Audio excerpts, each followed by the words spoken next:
Introduction. Raj and Amar are sitting in the drawing room. Raj is reading his favorite book and Amar is doing some work. Amar, I want to ask you something. How this calculator works? How every time it gives the correct result? Okay, Raj, I will tell you. Calculator works on the combination of diodes. Diode is a semiconductor device and it can be used for on and off purpose. When the diodes arranged in a particular manner, then they give specific logical result. Okay, Amar, now I understand the basic concept of calculator. It's quite interesting and I want to know something more about it. Students, today we will study about the semiconductor electronics.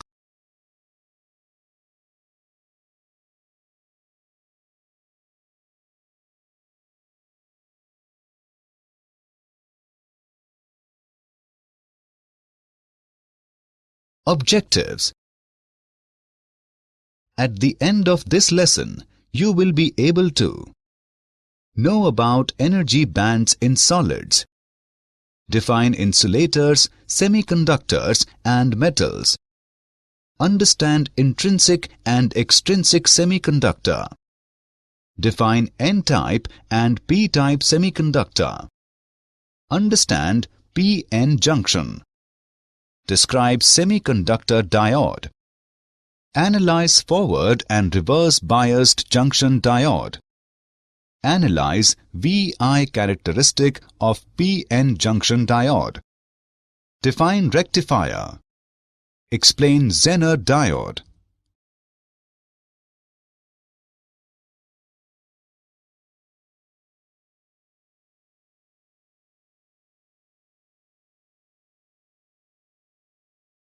Energy bands in solids. Electrons in an atom are distributed in various shells according to certain scheme and they are allowed to possess certain discrete energy values. The permissible energy values are usually shown on an energy level diagram. We consider the formation of bands for the energy level normally occupied by the valence electrons and the next level above it. The interatomic separation is supposed to decrease gradually from infinity to R, not corresponding to equilibrium separation in a crystal. Valence band. The valence band is a band of energy levels occupied by the bond valence electrons of the atoms in the crystal. Forbidden gap. A range of energies above the valence band which electrons are not allowed to possess. Conduction band. A band of energy levels just above the forbidden gap which is occupied by conduction electrons of the crystal. These electrons are free to move about and increase their energies in electric field. Insulators, semiconductors and metals. On the basis of band theory of solids, the solids are classified as insulators, semiconductors and metals. Insulators. Valence band filled completely and conduction band is far away. A good example of this type of material is diamond. It has a forbidden gap of 6 electrovolt. All the valence electrons take part in the covalent bond formation and none is available for conduction of electricity.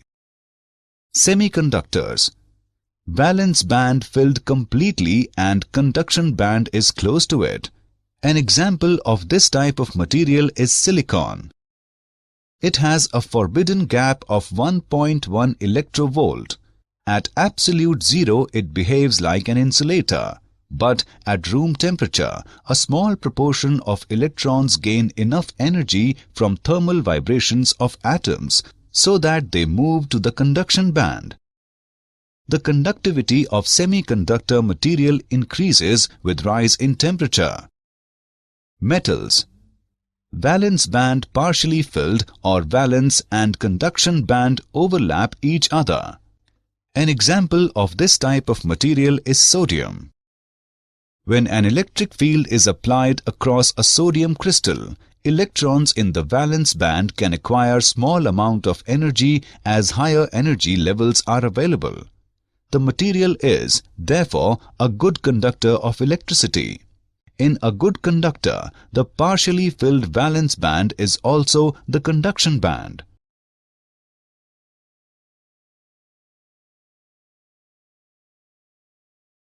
Intrinsic semiconductor. Intrinsic semiconductor are those in which impurities are not present and therefore called pure semiconductors. In these semiconductors, few crystals defect may be present. When a semiconductor is taken at 0 Kelvin, then it behaves as an insulator and conduction occurs at higher temperature due to thermal excitation of electrons from the valence band to the conduction band. For example, germanium and silicon. Let us consider silicon, which has 4 valence electrons. In order to gain stability, it has to make 4 covalent bonds. The electrons which are participating in the covalent bonds are known as valence electrons. If some energy is supplied, then covalent bonds break. Electrons will come out and move freely, resulting in the formation of vacant sites in the covalent bonds. These are known as positive charge carriers, named as holes. The number of conduction electrons will be equal to the number of vacant sites in the valence band.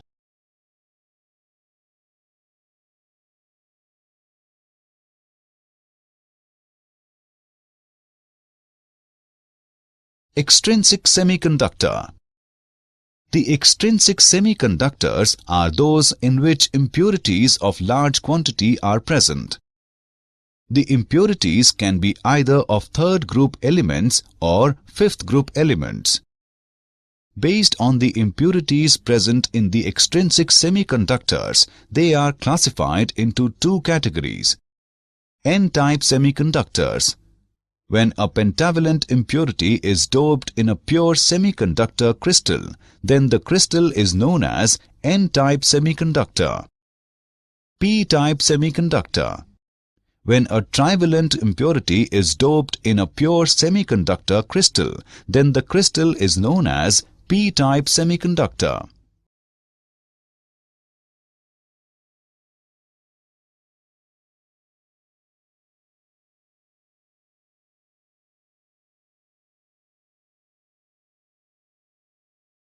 N-type semiconductor.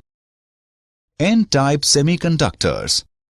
In order for silicon crystal to conduct electricity, we need to introduce an impurity atom such as arsenic, antimony, or phosphorus into the crystalline structure. These atoms have 5 outer electrons in their outermost covalent bond to share with other atoms and are commonly called pentavalent impurities. This allows 4 of the 5 electrons to bond with its neighboring silicon atoms, leaving 1 free electron to move about when electrical voltage is applied. As each impurity atom donates 1 electron, pentavalent atoms are generally known as donors. The resulting semiconductor material has an excess of current-carrying electrons, each with a negative charge, and is therefore referred to as N-type material, with the electrons called majority carriers and the resultant holes minority carriers.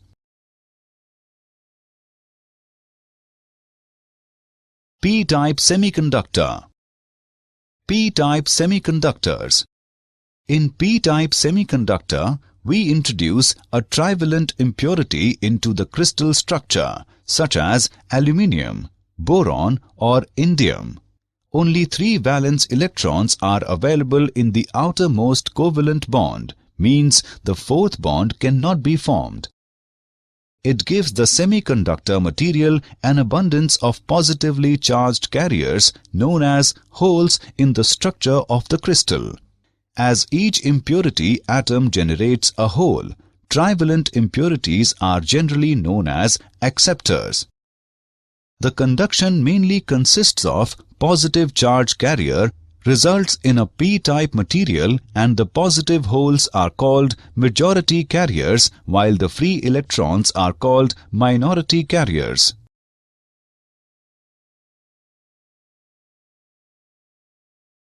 Example on semiconductors. Let's take an example on semiconductors. A semiconductor has equal electron-hole concentration of 6 into 10 raised to the power 8 per meter cube.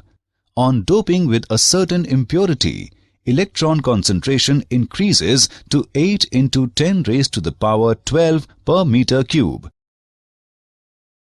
Let's see the solution. As the electron concentration increases, it is an n-type semiconductor.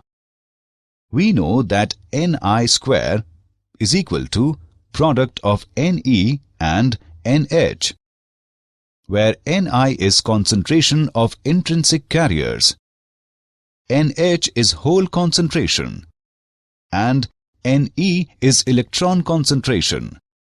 Therefore, Nh is equal to Ni square divided by Ne. On putting the values, we get Nh is equal to 4.5 into 10 raised to the power 4 per meter cube. Hence, the new hole concentration is 4.5 into 10 raised to the power 4 per meter cube. With the doping, energy gap decreases. p-njunction. If donor impurities are introduced into one side and acceptor impurities into the other side of a pure crystalline semiconducting material, a p-n junction is formed. The donor ion is indicated by a positive sign because after this impurity atom donates an electron. It becomes a positive ion. The acceptor ion is indicated by a minus sign because after this atom accepts an electron, it becomes a negative ion. Initially, there is abundance of holes in the p-type material and of electrons in the n-type material. The holes in the p region will diffuse to the right across the junction and combine with electrons in the n region. Similarly, the electrons in the n region will diffuse to the left across the junction and combine with the holes in the p region. For every such diffusion recombination event, the left side of the junction acquires a negative charge and the right side a positive charge. As a result, an electric field will appear across the junction. Since the region of the junction is depleted of mobile charges, it is called the depletion region or the space charge region. To diffuse from the n region to the p region, an electron must climb the energy hill of height eV0. A hole must also climb an energy hill of the same height to diffuse from the p region to the n region.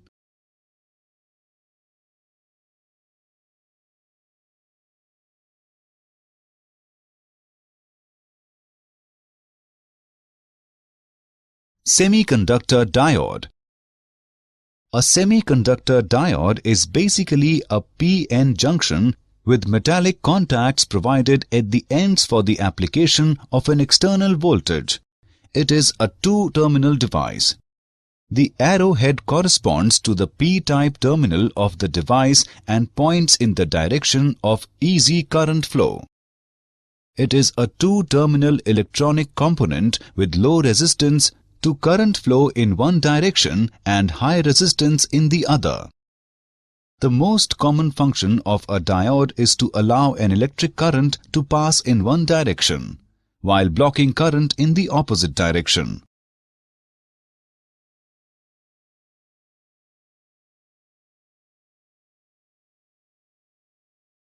Forward-biased junction diode.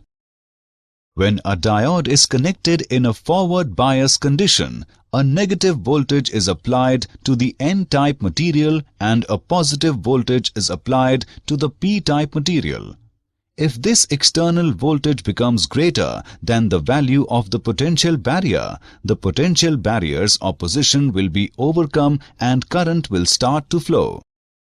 Forward biasing condition represents the low resistance path through the p-n junction, allowing very large currents to flow through the diode with only a small increase in bias voltage. The actual potential difference across the junction or diode is kept constant by the action of the depletion layer.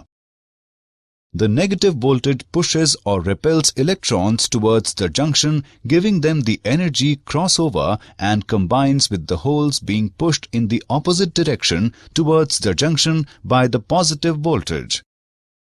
The application of a forward biasing voltage on the junction diode results in the depletion layer becoming very thin and narrow, which represents a low impedance path through the junction, thereby allowing high currents to flow. The point at which this sudden increase in current takes place is represented on the static IV characteristics curve as the knee point.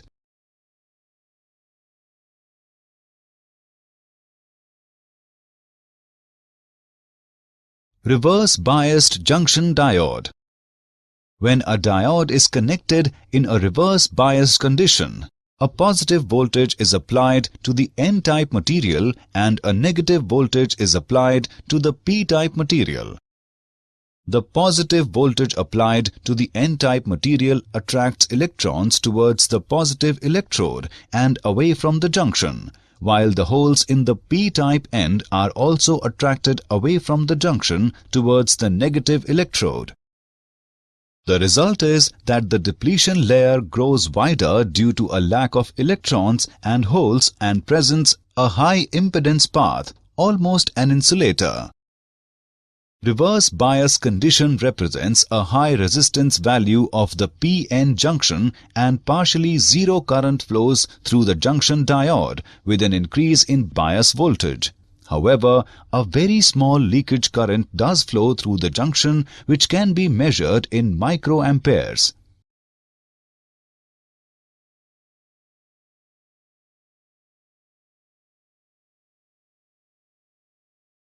PI characteristic of p-n junction diode. In forward bias, the current first increases very slowly till the voltage across the diode crosses a certain value. After the characteristic voltage, the diode current increases exponentially, even for a very small increase in the diode bias voltage. This voltage is called the threshold voltage or knee voltage. For the diode in reverse bias, the current is very small and almost remains constant with change in bias. It is called reverse saturation current. At very high reverse bias, the current suddenly increases. This voltage is called the breakdown voltage.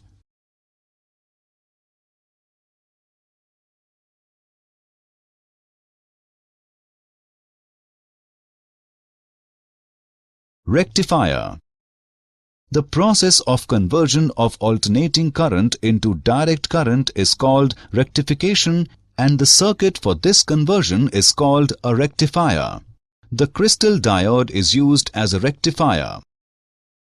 There are two rectifier circuits in use.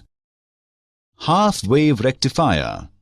In half-wave rectifier, either the positive or negative half of the AC wave is passed while the other half is blocked.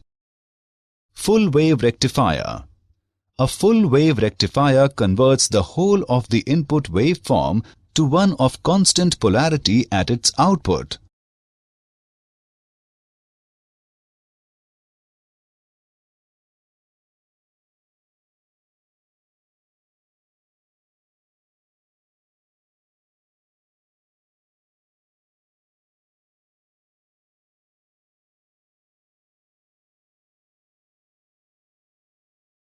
Half-wave rectifier. The AC signal to be rectified is connected across the primary terminals P1 and P2 of a step-down transformer. One of the secondary terminals S1 is connected to P region of junction diode, while the other secondary terminal S2 is connected to N region with a load resistance RL in series. The output voltage is taken across the load resistance RL. The AC input voltage across secondary terminals S1 and S2 changes polarity after each half cycle. During the first half cycle of input AC voltage, the terminal S1 is positive with respect to S2. During this half cycle, the diode is forward biased and therefore the diode conducts current from A to B. During the next half cycle, the terminal S1 is negative with respect to S2.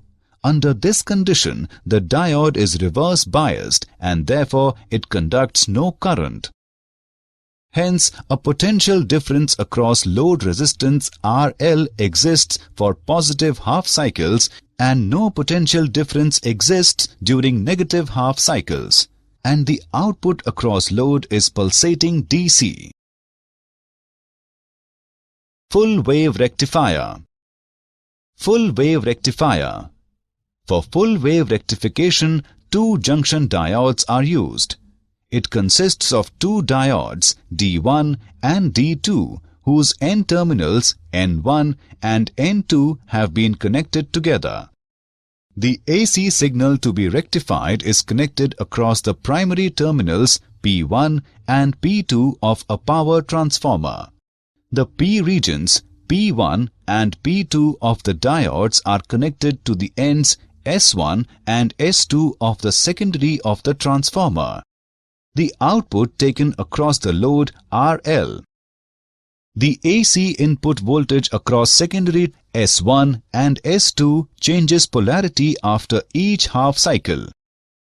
During the first half cycle of input AC signal, the terminal S1 is positive and S2 is negative.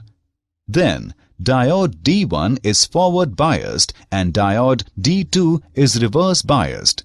Therefore, diode D1 conducts while diode D2 does not. The direction of current due to diode D1 is directed from A to B. In next half cycle, the terminal S1 is negative and S2 is positive. The diode D1 is reverse biased and diode D2 is forward biased. Therefore, diode D2 conducts while D1 does not. The direction of current due to diode D2 is from A to B. Thus, for input AC signal, the output current is a continuous series of unidirectional pulses.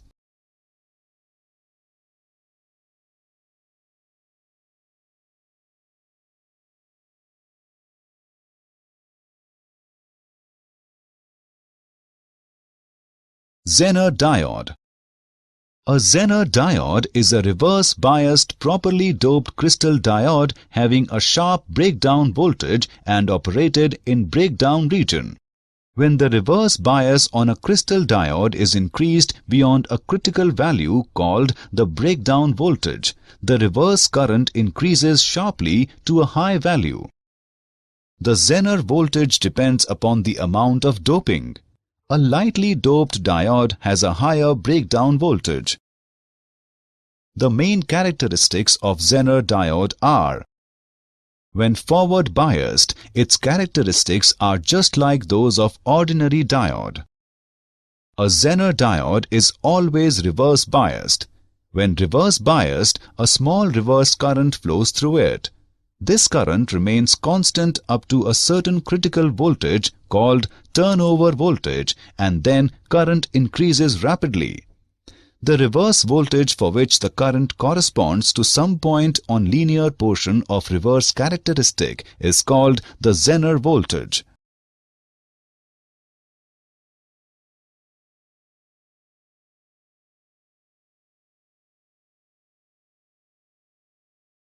Did you know? Some materials are classified as semi-insulators. These have electrical conductivity nearer to that of electrical insulators. An example of a common semi-insulator is gallium arsenide. Silicon is the heart of any electronic device. Today, most semiconductor chips and transistors are created with silicon. The electronic areas of a chip are those treated with traces of chemicals such as boron and phosphorus, which alter the conductivity of silicon.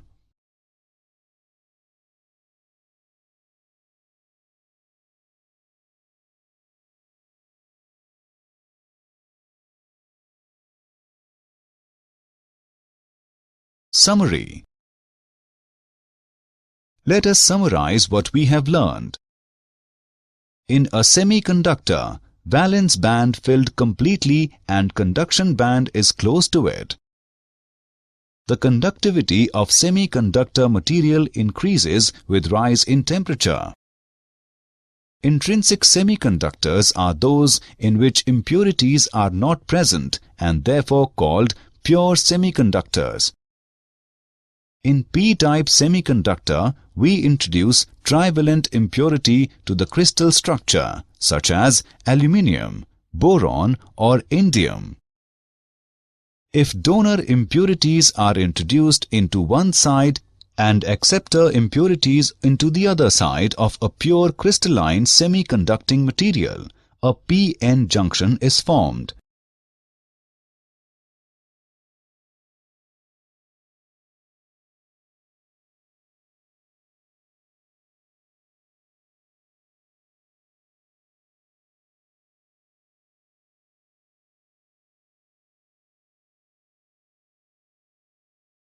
A semiconductor diode is basically a p-n junction with metallic contacts provided at the ends for the application of an external voltage.